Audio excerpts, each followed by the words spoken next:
How would you describe the substantive disagreement between you and the broad intellectual project of super forecasting? Is it just about binary versus continuous payoffs? Yeah, there's one thing. First of all, it's the quality of the project. Aside from the discussions, they didn't understand because I got a bunch of people involved with me, and the replies, our insults. You see, so the first one is binary versus continuous. Okay, and I knew that as an option trader, that the naive person would come in and think an out of the money binary option would go up in value when you fatten the tail. In fact, they go down in value when you fatten the tail, because a binary is a probability.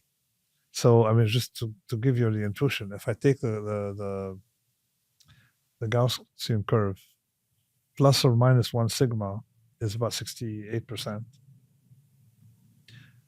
If I fatten the tail, exiting, in other words, the probabilities of being above or below, actually they drop. You see? Why? Because you have the variance is more explained by rare events. The body distribution goes up. Yeah, the shoulders narrow. Exactly. You have more ordinary because you have high inequality. And the deviations that occur are much more pronounced. Right. Okay.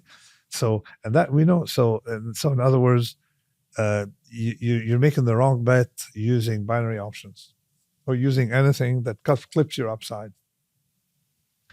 That we knew as option traders, and rookies usually, or people who are not option traders, sometimes PhD in economics or something, they always express their bet using these, right?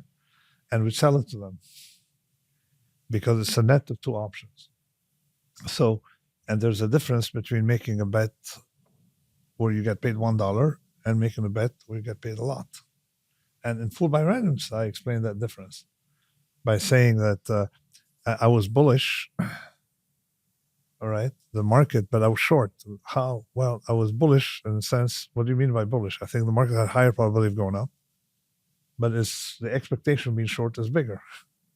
So these things, don't translate well outside option trading. And of course, these guys don't get it, okay, in forecasting. That the other one is they subselect events that you can forecast but they're inconsequential. You see, they're very small, restricted questions. They're inconsequential. And also they're events. There's no such thing as an event. Like, for example, will there be a war? Yes or no? I mean, there can be a war, it could kill 2 people. Right. It could be a war, it could kill 600,000 people. Yeah. So in extremist, that's the one sentence Mandelbrot kept repeating to me. There is no such thing as a standard deviation in extremist stat. Yeah. You see, so you can't judge the event, by saying, oh, there's a pandemic or no pandemic. Right. Because the size is a random variable. Let me give you an example. Right. If there were, if you have, a scale, that's the idea of having scale-free distribution versus on scale. The ratio of people with 10 million over people with 5 million is the same as the ratio approximately 20 million over 10 million. Mm-hmm. This is a Pareto. Sorry, that's a Pareto. It's almost how you define it. Mm-hmm. But look at the consequences of that. The consequence of that it tells you that there's no standard event. Right. There's no typical event. Exactly. No typical event. Yeah. You cannot say the typical event. No large deviation. So to give you an idea, if I take a Gaussian, the expected deviation above 3 sigma is a little more than 3 sigma. And if you take 5 sigma, it's a little more than 5 sigma. Right, it gets smaller. It's above 0 sigma. It's about 0.8 of a sigma. As you go higher, it shrinks. It's like saying, what's your life expectancy at 0? It's 80 years old. But at 100, it's 2 years. It's Right. 80, 2 additional years. So as you increase the random variable, so whereas in Extremistan, the scale stays the same. Yeah. So the expected life, if we were distributed like company size, the expected company, as I said, what's the expected company higher than was 10 million in sales? 15 million. 100 million sales, 150 million. The average. 2 billion in sales, 3 billion. All right. So it's the same. It's like saying, oh, he's 100 years old. He has another 50 to go. How many? He's 1,000 years old. Another 500 to go. Okay. You can't apply the same reasoning with humans. We know what an old person is. Okay.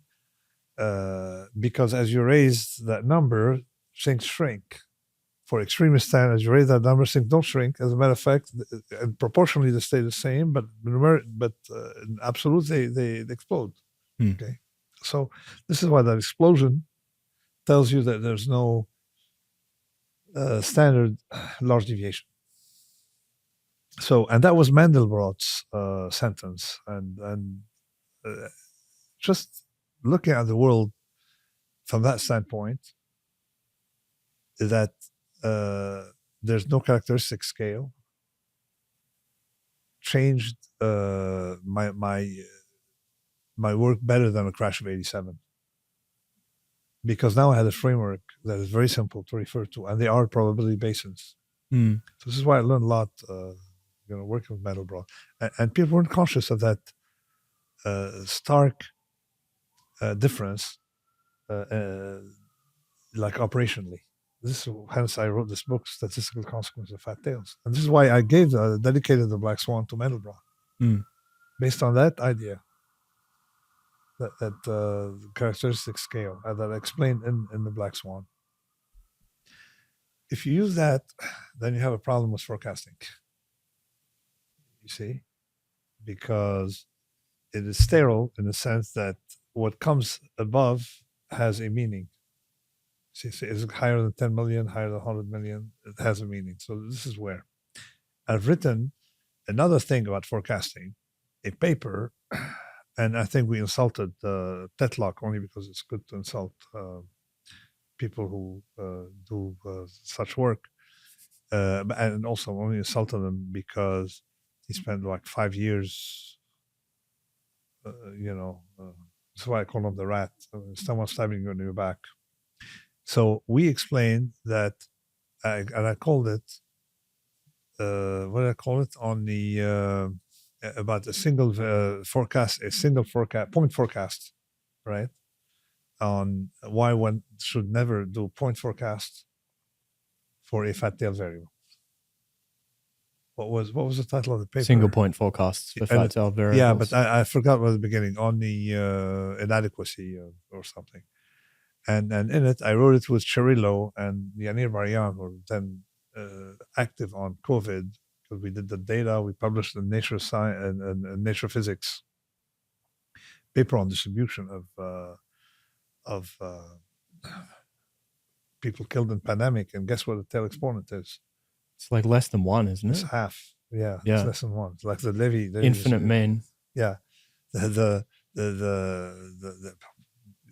is actually clipped, not infinite mean. With some transform becomes infinite mean, but that is the same with wars. Yeah, because you can't kill more than 8 billion people. Kill more than a population, but it tracks for a large part of it. And if you do a log transform, then it's very robust.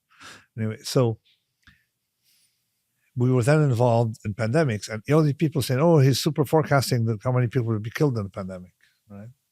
And say, no, it's foolish to forecast, and it's even more foolish to critique someone's forecast. He misforecast, because 95% of the observation will be below the mean. Yeah, it's crazy. You see, so if you have it's exactly like my trading. If 98% of the time you lose money, you can't say, well, his forecasting is going to lose money this year. Yeah, you get the idea. It's meaningless. Actually, on that, it's funny to think that Winston Churchill probably would have had a terrible Brier score. Like, he was wrong on all these questions, like the gold standard. Who? Winston Churchill. Churchill, The gold standard, India, Gallipoli. That's one that's very close to home for Australians. Like, he was wrong on all these calls, but he was right on the big question of Hitler's intentions. So he was right in payoff space, like when it mattered. Yeah, in payoff space it mattered. Yeah, he was wrong in the small. It's like you lose a battle and win the war. Yeah. It's like reverse Napoleon. Yeah. Napoleon was only good at winning battles. Okay? Yeah. And he won, I don't know if you numerically look at how many battles he won. He did pretty well. He did well, except for Waterloo. Right? The reverse Churchill. Yeah, the reverse Churchill. And he's hyped up because they'll say, look how many battles he won. They were insignificant, maybe compared to the rest. And he was, and after a while, actually, he stopped winning them. It became harder because people learned from him. Yeah. So there's one thing about frequency space is a problem, because in the real world you're not paid in frequency. Right. You're paid in dollars and cents. Yeah. It reminds me of that anecdote in Filled by Randomness. The trader, who I assume is you, is simultaneously bullish on the market going up over the next week. Yeah, that was the one I was explaining. But also short the market. Yeah, that was the one I was explaining. In frequency space, I'm bullish, and payoff space, I'm bearish. Right? Yeah. So, but do these binary forecasts have some? I agree that the value is limited, but don't they have some value? Like, I feel like if someone I haven't seen many functions, because it assumes that you get a lump sum.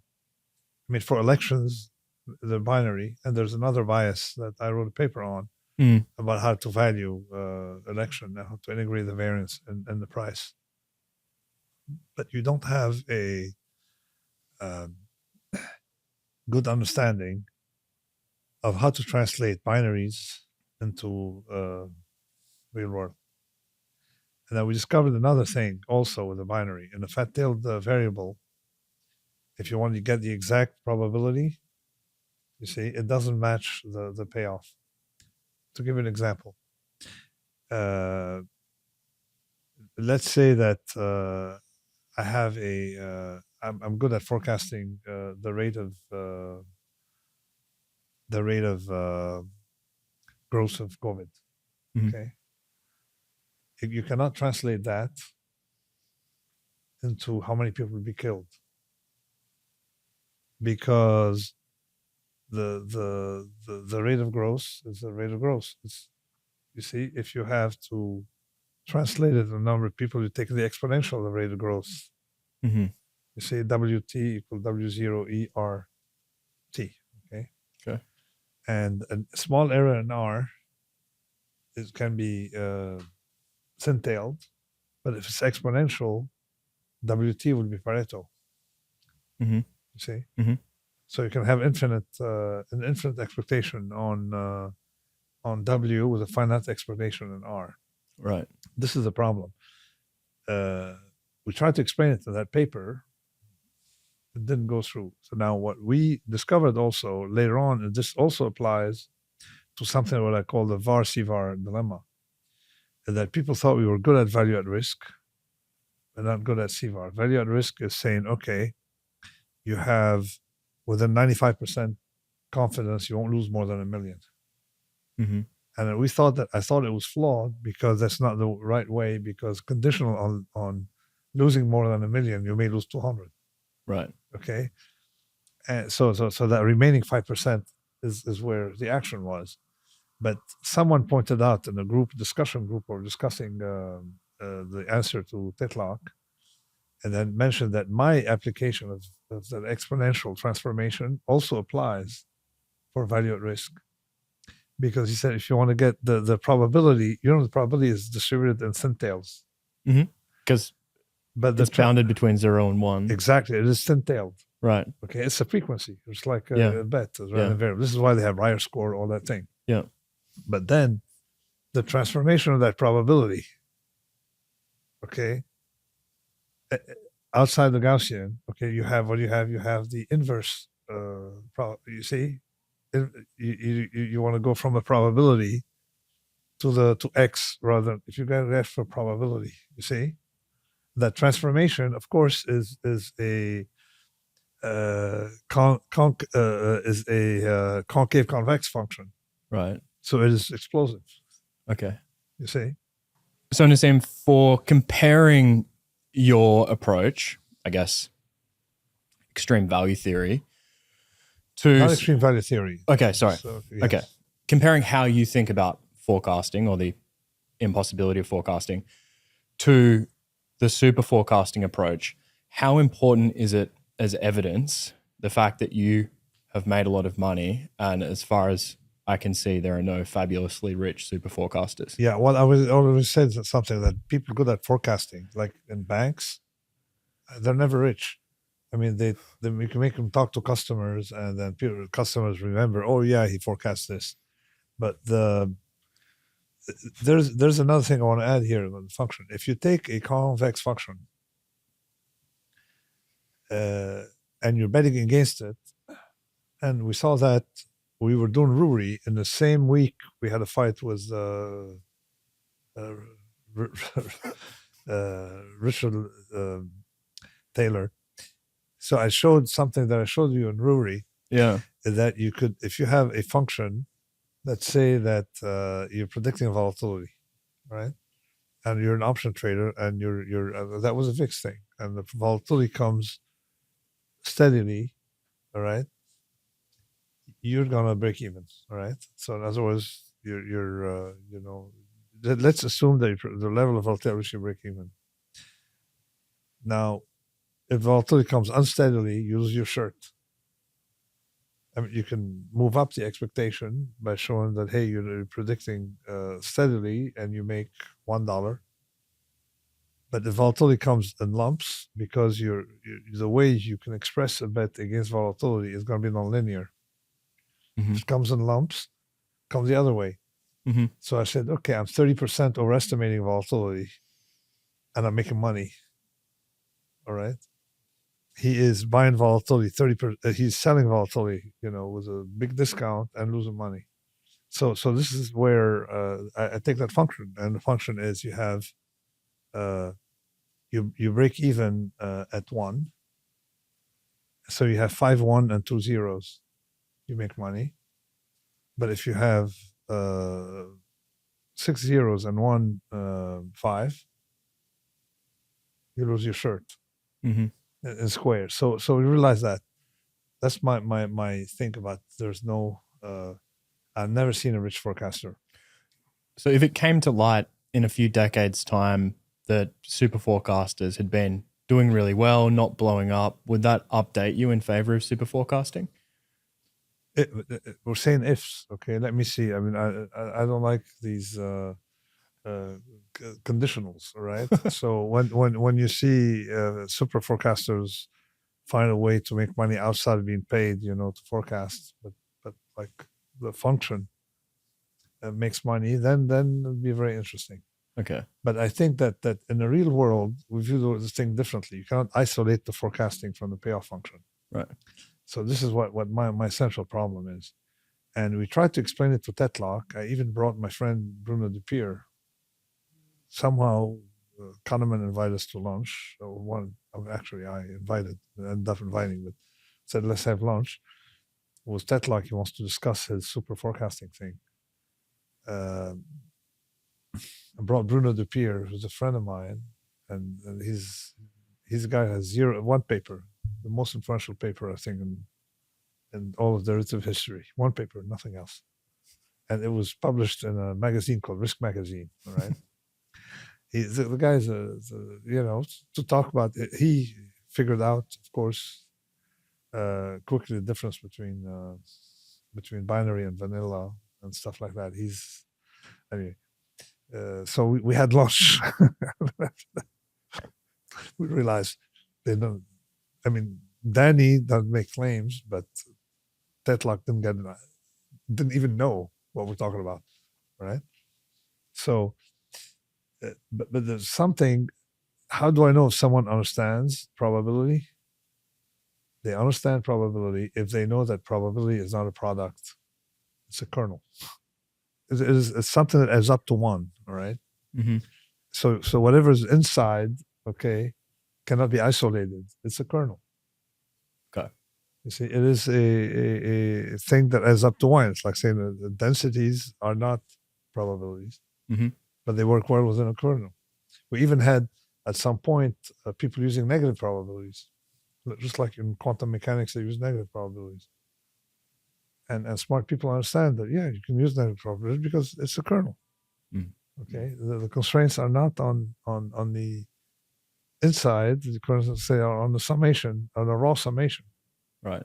So when you say what is a kernel, therefore what are its properties? Okay? Completely different.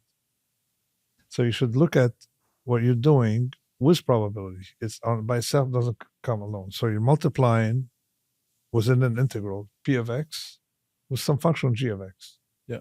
Okay? P of x by itself has no meaning. Yeah. All right? G of x, all right, has some meaning. Now, if you're doing a binary, g of x is an indicator function. If x is above 100, 0 or 1, whatever, however you want to phrase it.